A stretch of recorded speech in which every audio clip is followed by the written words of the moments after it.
Oh my gosh, excuse me, I'm just trying to make my way through this crazy wild asparagus forest. Thank you for joining me for Veg with Lisa Live. I'm Lisa, and today I am coming to you from this crazy wild asparagus forest to talk about asparagus A to Z. So spring is springing. In fact, it's actually the spring solstice this weekend. Who else besides me is ready? Whew. And asparagus is a perennial favorite. In fact, asparagus is actually a perennial, so that was kind of a pun. But we'll get to that. So today I want to show you 26 hows and whys to make the most of this amazing, beautiful spring vegetable. But if you're watching, say hi, type in the comments whether you're watching live or the replay so that I can know that you stopped by. Yeah, so type in the comments and say hi. But we have got so much to get going on today. I better get started because we've got to get through A to Z. Real quickly, I'll tell you, several years ago, I wrote a blog post, an article about this, and so you can read the full article. I'm not sure we'll have time to get through to Z today, but you can read the full article, Asparagus A to Z, on my website, and I'll post the link in the comments. Okay, again, say hi if you're here. Whew, let's start with A. Vitamins, antioxidants. Emily, you're tuning in from sunny California. Hello. Okay, anyway, back to A. My goodness. Antioxidants. Asparagus is an amazing source of vitamins A, C, and E. A, C, and E. Easy for me to say. Which are full, oh, Ellie is on too. Which are full, high def of antioxidants. Annie, you made it. Fantastic. Why do we want to eat antioxidants? Because they help to neutralize cell-changing free radicals that might be able to help us prevent nasty diseases like cancer. Okay, so A, antioxidants. B, beauty. Beauty, beauty, beauty. These slender stalks are very, very beautiful, and eating asparagus enhances our beauty because the aforementioned high-def vitamin C is really, really good for our skin, and also so is vitamin E.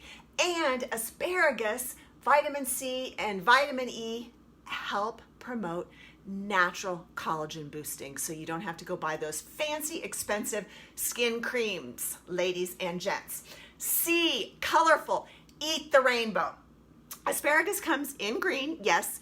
It also comes in white and purple. Now, they only had green asparagus at my store this week because, if all truth be told, it's a little bit early for asparagus, right? It's just starting to come into the markets. If, however, you can get your hands on the white stuff and the purple stuff, do it. Try it out. They're just different.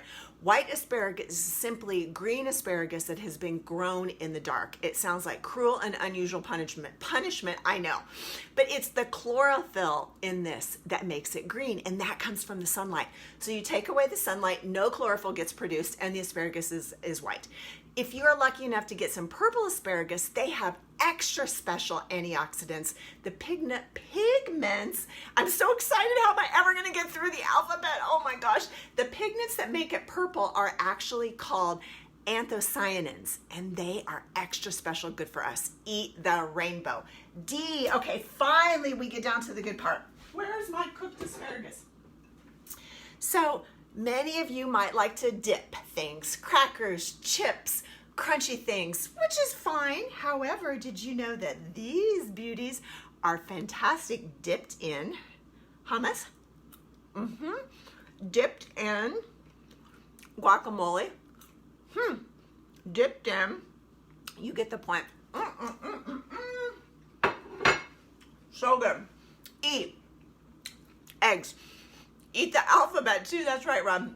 If you like eggs, if you eat eggs, asparagus goes great with fluffy eggs in a fluffy omelet.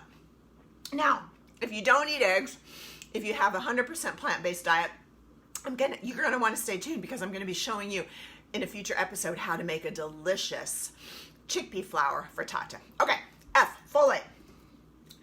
Asparagus is one of the best naturally occurring sources of folate, which is fantastic if you're pregnant, if you're planning on getting pregnant, Or even if you just want to have healthy red blood cells. Who doesn't? Folate. F. G, grilled. I couldn't find my grill pan. Asparagus is great grilled. You can brush it with a little bit of olive oil, sprinkle it with some salt and pepper, throw it on your grill, and as Emerald would say, bam! Oh, I like this one. Hold on. Where is my honey Dijon dill sauce? Oh my gosh, so much. Highfalutin. H is for highfalutin. That is how you'll feel when you make yourself a Dijon dill sauce and you steam some asparagus and you dip it like this with your pinky finger. H is for highfalutin. Okay, what is I for? Oh, this is good. Hang on, I'm coming. Ah! Oh my God.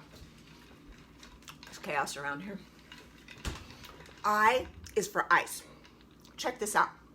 So this is a fancy professional chef trick. If you steam, there we go. If you steam any green vegetable and you want them to stay bright green and crisp tender, all you have to do is after you steam them, you dunk them in an ice water bath. I is for ice. There's a jar of pine nuts rolling around on the kitchen floor. J is for jonquils. What in the world did jonquils have to do with asparagus? Well, let me tell you. Jonquils, daffodils, similar, same Narcissus family, are only early spring. They come up, they honor us with their beauty and their presence, and then they're gone. The same is true for asparagus. So, we're just not meant to be eating asparagus all year long. Unless you live in Peru, then you can eat it in the winter. If you don't live in Peru, you don't eat asparagus in the winter. You enjoy it usually when daffodils are out, which is kind of cool too, right? Okay, K, vitamin K. Asparagus, one serving of asparagus has more than 100% of your recommended daily allowance for vitamin K. Why do we need vitamin K? It's good for clotting, blood clotting, and it's also just great for general heart health. Okay, what have we got? My asparagus forest is in the way. Oh, yes, L, libido.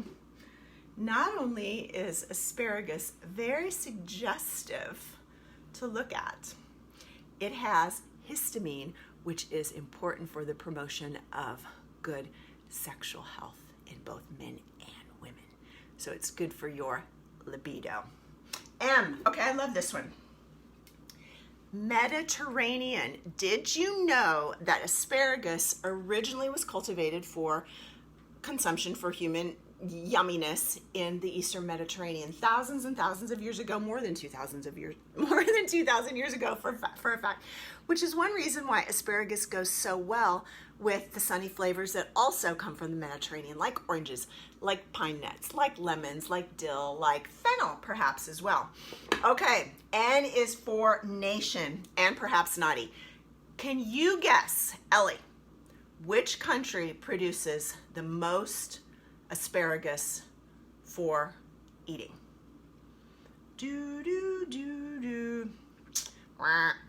It's China. You may be surprised to know that China produces more than 20 times the second country, which is Peru.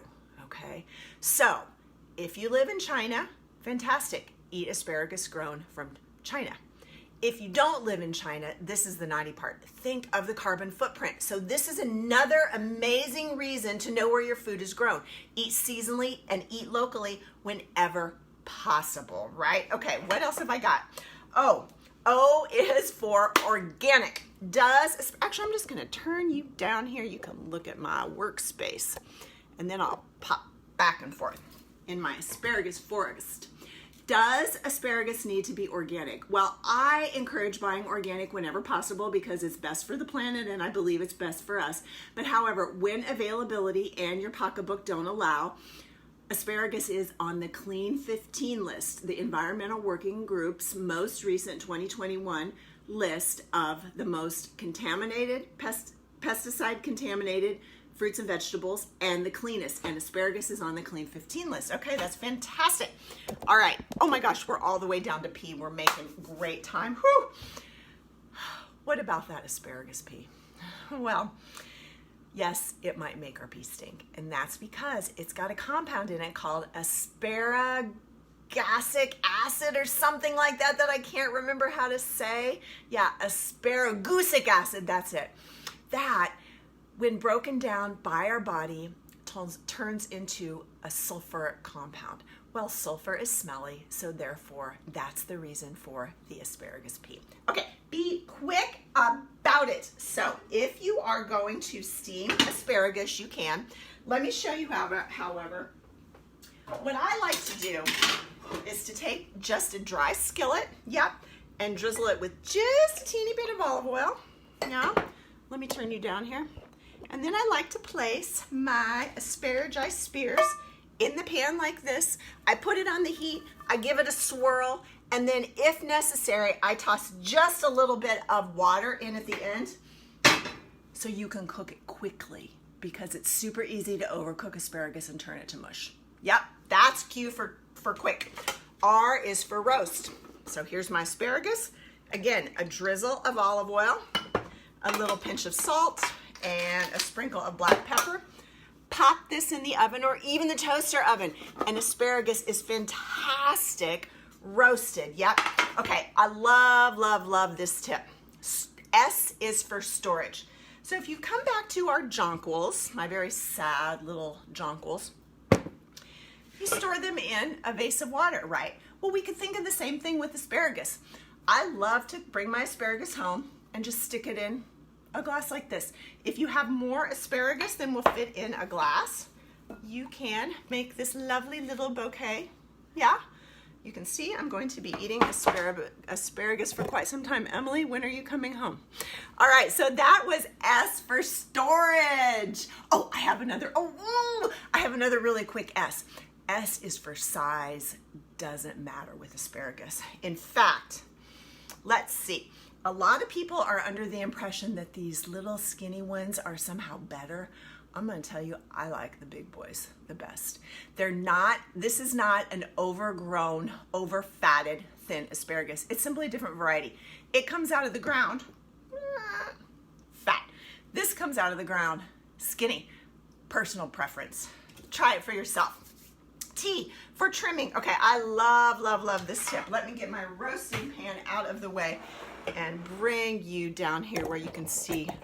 Oops, hang on, Mama had some coffee this morning. Okay, I love this tip about trimming. Should you cut it with a knife? What should you do? I'll show you. Here's what I do. If you hold the asparagus in one end, the end in one end, and snap, normally it will snap right where you need to. Yep.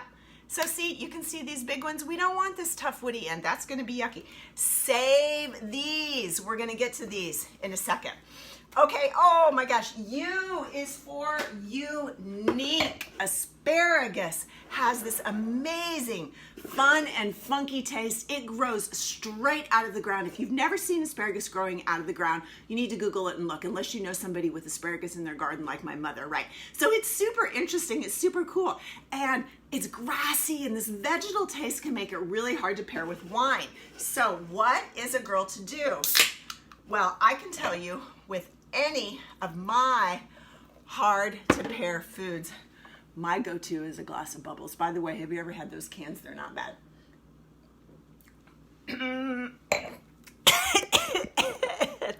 U is for you choke me up. U is for unique. V is for velvety. Okay, remember these stems. You can make the most rich, creamy, delicious, velvety, creamy asparagus soup. Save these woody stems, toss them in a little pan. I don't have one handy. Simmer them with some water. You get a really lovely, delicately flavored asparagus stock. Then you chop up some of these big old fat boys. You throw them in with that asparagus stock that you just made. You simmer it till they're done. Then you add just a touch of non-dairy milk, and you use my favorite immersion blender, and you puree it, and you have a beautiful velvety cream of asparagus soup. No recipe needed. W is for woody stem.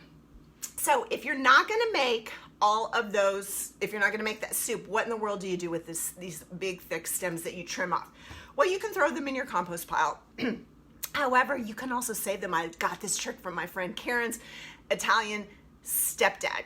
If you're very frugal, you don't like to throw any bits away. So here's what you do. You take a vegetable peeler and you go like this, and you peel those tough woody stems. Yeah, you're probably going to want to chop this very bottom end off here, but then there is absolutely nothing wrong with this.